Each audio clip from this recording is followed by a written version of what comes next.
নমস্কার বন্ধুরা, আরবিপি চ্যানেলে আপনাদের সবাইকে জানাই স্বাগতম। তো বন্ধুরা, চলে এসেছি হরগৌরী পাইস হোটেলের নতুন একটি পর্ব নিয়ে। আজকের পর্বে শুরুতেই আপনারা দেখতে পাবেন বলে যে যাই বলুক না কেন, আমি এখনো মনে করি যে রুদ্র এখনো বিয়ে হয়নি, আর না তো ওর কোনো স্ত্রী আছে। আমি শুধুমাত্র দিদিভাইকে রুদ্রর স্ত্রী হিসেবে বলে মনে করি। তখন রুদ্রের মা মনে মনে ভাবতে লাগে, মা এটা কি বলছেন? গৌরীর সাথে রুদ্র তো অগ্নি সাক্ষী করে বিয়ে করেছেন, যাকে আমরা এই বাড়ির বউ বলে মেনে নিয়েছি। এরপর ঠাম্মি বলে, আচ্ছা দিদিভাই, তুই আমার সাথে ঘরে চল, ঘরে গিয়ে বসবি। এরপর পিয়া ঠাম্মিকে বলে, তুমি যাও ঠাম্মি, আমি একটু মায়ের সাথে, ও সরি, আসলে আমি কল্পনা আন্টির সাথে একটু দেখা করে কথা বলে আসছি। এই সেই পিয়ার নাটক শুরু করে দিয়েছি। এরপর পিয়া রুদ্রর মাকে প্রণাম করলো। এরপর রুদ্রর মা বলে, তুই খুব ভালো থাকিস, কেমন আছিস বল। এরপর পিয়া বলে, ভালো থাকার চেষ্টা করছি। তখন রুদ্রর মা বলে, মন খারাপ করিস না, দেখিস তোর খুব ভালো পরিবারে বিয়ে হবে, আমি তোকে নিজের হাতে সাজিয়ে নিজের মেয়ের মতো করে বিয়েটা দেব। তখনই দেখা যায় রুদ্রের মায়ের ফোনে ফোন আসে। এরপর এই সুযোগে পিয়া গৌরীর সাথে কথা বলতে শুরু করে। পিয়া গৌরীকে কথা শোনাতে লাগে। পিয়া বলে, আমি তো ভেবেছিলাম এই বাড়ির বউ হয়ে তুই পায়ের উপর পা তুলে বসে বসে রাজ করবি, আর এখন তো দেখছি তুই রান্না করে খেটে মরছিস। রুদ্র হয়তো একটা কাজের লোকেরই দরকার ছিল। এইসব শুনে গৌরীর একটুও খারাপ লাগেনি। এরপর গৌরী পিয়াকে বলে, আমি জানি তুই আমার উপর এই কথাগুলো রাগ করে বলছিস, তোর কথায় আমার খারাপ লাগবে না। তখন পিয়া আবার গৌরীকে অসম্মান করে। পিয়া বলে, জানিস তো, যে যেটার যোগ্য সে সেটাই পায়। এরপর গৌরী বলে, আমি জানি এই বাড়িতে আমার জায়গায় তোর বিয়ে হয়ে আসার কথা ছিল, কিন্তু বিশ্বাস কর আমার হাতে কিছু ছিল না। যদি আমার কাছে সবকিছুই থাকতো তাহলে এই সব হতো না। দেখিস তোর এই ভুল ধারণাটা একদিন ভেঙে যাবে। তখন পিয়া রেগে গিয়ে বলে, কিসের ভুল ভাঙাবি তুই আমার? তুই যে রুদ্রের সাথে বিয়েটা করেছিস সেই ভুল ভাঙাবি, নাকি আমার কাছ থেকে সব অধিকার কেড়ে নিয়েছিস সেই ভুল ভাঙাবি? পিয়া গৌরীকে মিথ্যেবাদী বলে। পিয়া গৌরীকে বলে, তুই সবটা জেনে এরকম করেছিস, তুই নিজের স্বার্থে তুই আমার সুখ কেড়ে নিয়েছিস, আমার রুদ্রকে কেড়ে নিয়েছিস আমার কাছ থেকে।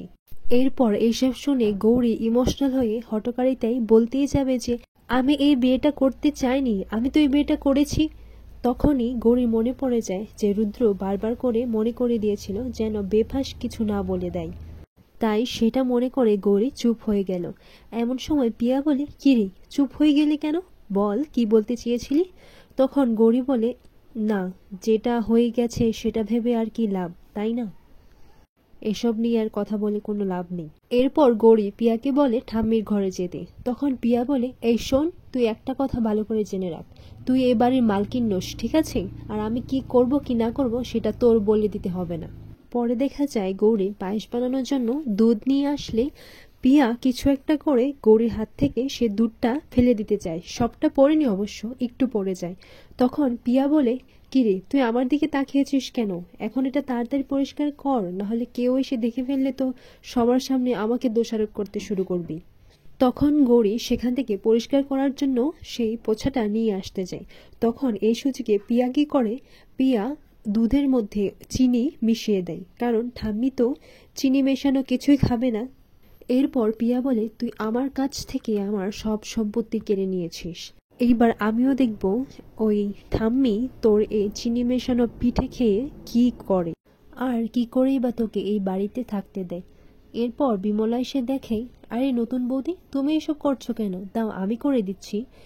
তখন পিয়া আবার বলে, ও এইসবেরই যোগ্য, এতদিন তো ও এইসবই করে এসেছে, তাই ওর এইসব করতে কোনো লজ্জা নেই। তখন বিমলা বলে, আমাদের নতুন বৌদি আমাদের বাড়িতে সব কাজ খুব মন দিয়ে করে, কিন্তু আমার জানো তো খুব লজ্জা লাগে। নতুন বৌদি তো রুদ্র দাদাবাবুর বউ, এই বাড়ির বউ আমার হাতে থাকলে না আমি নতুন বৌদিকে রানীর মতো সেবা করতাম। এটা শুনে তো পিয়ার খুব রাগ হয়, আর কিছু না বলে সেখান থেকে সোজা চলে যায় ঠাম্মির ঘরে। এরপর ঠাম্মিকে গিয়ে বলে, ঠাম্মি জানো তো, আমি ভেবেছিলাম যে বিয়ে হওয়ার পর আমি সারা জীবন তোমার পায়ের কাছে আমার জীবনটা কাটিয়ে দেব। তখন ঠাম্মি বলে, কি ভেবেছিলাম আর কি হয়েছে? পিয়াও বলে, ঠাম্মি আমি যে এইটুকু সময় তোমার কাছে পেয়েছি সেটাই আমার ভাগ্য। এরপর ঠাম্মি বলে, তুই বরঞ্চ একটা কাজ কর, তুই কদিন আর এই বাড়িতে আসিস না। এরপর পিয়া বলে, এই সেরেছে, এই তো আমার চাল আমার উপরে উল্টো পড়ে গেল। এরপর পিয়া মনে মনে বলছে, বেশি নাটক করে ফেললাম না তো? আমি যদি এই বাড়িতে না আসতে পারি তাহলে গৌরীর জীবনে অশান্তি করব কি করে? এরপর গৌরী আবার একটু নাটক করে বলে, আসলে জানো তো ঠাম্মি, আমার ছোটবেলার কথা তো কোনো কিছু মনে নেই, কিন্তু এই বাড়িতে এলেই না আমি ফিল করতে পারি, মনে হয় যেন আমি আমার ছোটবেলাটা ফিরে পেয়েছি। এটা শুনে ঠাম্মি আরও ইমোশনাল হয়ে পড়ে। ঠাম্মি বলে, এই বাড়িটা তো তোরই দিদি ভাই, তোর খারাপ লাগবে বলে তাই আমি তোকে আসতে বারণ করেছিলাম। অন্যদিকে দেখা যায় আনন্দ অফিসে রুদ্রকে বলছে, রুদ্র সত্যি তোর ভাগ্যটা না খুব ভালো, আগের জন্য হয়তো খুব ভালো কাজ করেছিস যে এই জন্য তুই এত কপাল করে একটা বউ পেয়েছিস। তখন রুদ্র বলে, বাজে কথা না বলে তুই আগে কাজটা শুরু কর।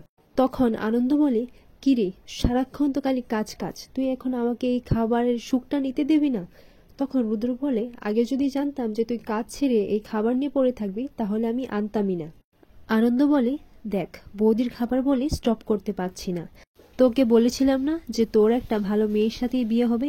আমার কথাটা মিলল তো? আমার না জ্যোতিষী হবার ইচ্ছে ছিল, আমি যাই বলি সেটা কিন্তু সত্যি সত্যি হয়। এরপর রুদ্র বলে, আনন্দ তুই একটু চুপ কর, তুই ভালো করে জানিস ওটা আমার টেম্পোরারি বউ, আর তাই বাজে কথা না বলে তুই খেয়ে তাড়াতাড়ি কাজটা শুরু কর। পরবর্তী মুহূর্তে দেখা যায় বাড়ির সবাই খাবারের টেবিলে খেতে বসেছে। এক এক করে খাবারের টেবিলে সব পিঠে সাজিয়ে রেখেছে। এই সব আয়োজন দেখে রুষা বলে, আচ্ছা মা, এই পিঠেগুলো আজকে কে বানিয়েছে? তখন রুদ্রের মা বলে, এইসব পিঠে আজকে গৌরী নিজের হাতে বানিয়েছে।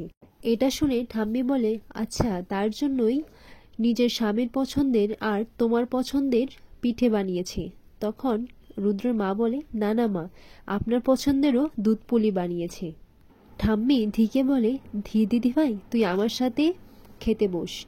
এরপর পিয়া মনে মনে বলতে লাগে, গৌরী তুই যত এই বাড়ির বউ হয়ে আসিস না কেন, এই বাড়ির বউয়ের অধিকারটা তো আমিই পাবো। পরে রুদ্রের মা বিমলাকে বলে, আচ্ছা বিমলা তুই মাকে দুধ পুলিটা দিয়ে দে। তখন বিমলাও ঠাম্মিকে দুধ পুলি দেয়, আর ঠাম্মি সে দুধ পুলি খেয়ে কিছু বলেননি, উনি এক মুহূর্তের জন্য থমকে গেলেন। আর রুষা তো এদিকে মনে মনে ভাবতে লাগে, নিশ্চয়ই খাবারটা অখাদ্য হয়েছে। এটা দেখে গৌরীরও খুব চিন্তা হয়, ও মনে মনে এটাই ভাবতে লাগে, ঠাম্মির কি পছন্দ হবে এই দুধ পুলিটা, নাকি উনি পছন্দ করেননি, খেতে নিশ্চয়ই ভালো হয়নি। তখন রুদ্রের মাও বলতে লাগে মনে মনে, মা খাবারটা তখন থেকে মুখে দিয়ে কি ভাবছেন আর এরকমই বা কেন করে রেখেছেন। এরপর পিয়া বলে, কি হলো ঠাম্মি, পিঠের মধ্যে কি বেশি চিনি পড়ে গেছে? আচ্ছা ঠাম্মি, তোমার তো বেশি চিনি খাবার বারণ।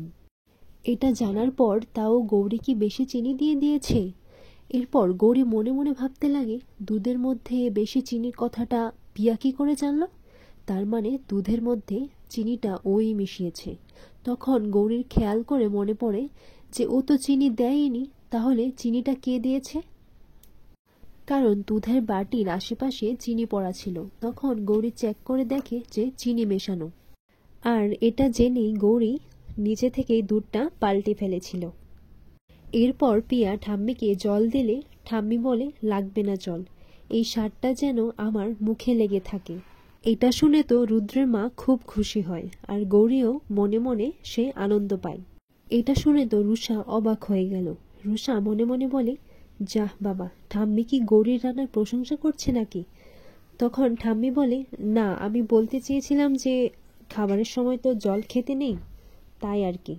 এইসব শুনে তো পিয়ার মাথাটা ঘুরে যায়। পিয়া তাড়াতাড়ি চট করে সেই দুধপুলি নিয়ে নেয়। তখন সে দুধপুলিটা টেস্ট করে দেখে এর মধ্যে এত চিনি কম হয়ে গেল কি করে। পিয়ার সব প্ল্যান তো ভেস্তে চলে যায়। এরপর রুষাও সেই দুধপুলি চেখে দেখে। রুষাও দুধপুলিটা খেয়ে মনে মনে বলে, বাবা, দুধপুলিটা তো গৌরী হেব্বি বানিয়েছে। এরপর রুদ্রের মা বলে, আমি জানি মা, আপনি নিজের মুখে কখনো স্বীকার করবেন না যে দুধপুলিটা আপনার ভালোই লেগেছে। একটু পরেই সবার সামনে ঠাম্মি বলে, দুধপুলিটা ভালোই হয়েছে খেতে। এরপর দেখা যায় রুদ্রের মা গৌরীর হাতে ধরে আর মনে মনে বলে, যাক আপনার গৌরীর বানানো কিছু একটা তো ভালো লেগেছেই। এরপর রুষা বলে, হ্যাঁ, খুব একটা খারাপ হয়নি। এই বিমলা, আমাকে আরেকটু দে তো। এরপর কল্পনা কাকি রুষাকে বলে, চেয়ে চেয়ে খাচ্ছিস যখন, মন খুলে বল না ভালো হয়েছে। এরপর গৌরী যখন সবার সাথে খেতে বসলো, তখন গৌরী দুধপুলিতে আলাদা করে একটু চিনি মিশিয়ে নিল। এটা দেখে ঠাম্মি বলে, তোমাকে এইভাবে খেতে কে শিখিয়েছে? তখন গৌরী বলে, কই, কেউ শেখায়নি তো, আমি তো এভাবেই খাই। কেন ঠাম্মি, আমি কি কিছু ভুল করেছি? তখন রুদ্রের মা বলে, না না, তুই কিছু ভুল করিসনি। আসলে ধিয়ের মা যখন সবার জন্য কম মিষ্টি করে কিছু বানাতো, তখন ধিয়ের মাও একটু বেশি মিষ্টি খেতে পছন্দ করত, তাই সেও এভাবেই আলাদা করে চিনি মিশিয়ে খেত। সেটাই বলছি আর কি, তাই না মা? এটা শুনে তো পিয়া, মানে যে নকল ধি সেজে বসে আছে, সে তো অবাক হয়ে যায়। আর এই মুহূর্তে ঠাম্মিও অবাক হয়ে যায়। আর এখানেই আজকের পর্বটি শেষ হয়।